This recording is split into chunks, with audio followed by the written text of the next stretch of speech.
cultural and social divergence. These economic and moral debates created two distinct regional cultures.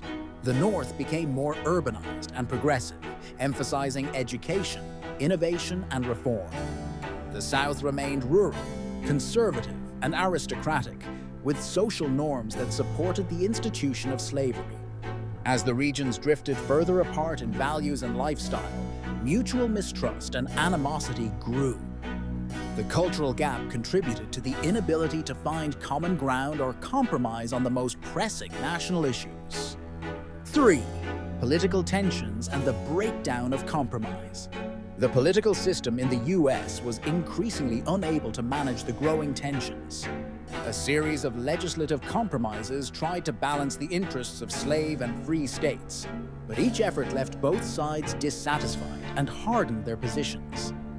The failure of compromises. The Missouri Compromise, 1820, temporarily eased tensions by maintaining a balance between slave and free states. However, it was a stopgap measure.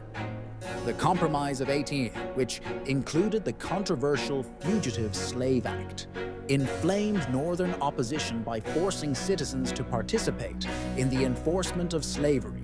The Kansas-Nebraska Act, 1854, which allowed territories to decide the issue of slavery through popular sovereignty, led to violence in bleeding Kansas and revealed the impracticality of compromise. Political fragmentation followed, with the collapse of the Whig Party and the rise of the Republican Party, which was explicitly anti-slavery in its platform. The Dred Scott decision and its consequences.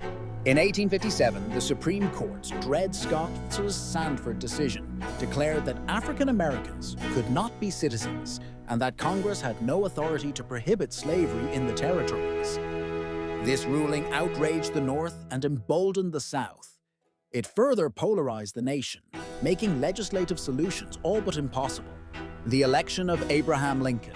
The election of Abraham Lincoln in 1860 was the final catalyst. Although Lincoln promised not to interfere with slavery where it already existed, he opposed its expansion. Southern states interpreted his election as a signal that their interests would no longer be represented at the federal level. In response, South Carolina and 6 other southern states seceded from the Union before Lincoln even took office, forming the Confederate States of America. 4 more followed after the conflict at Fort Sumter, marking the start of the Civil War. 4. The role of sectionalism and identity. Sectionalism, loyalty to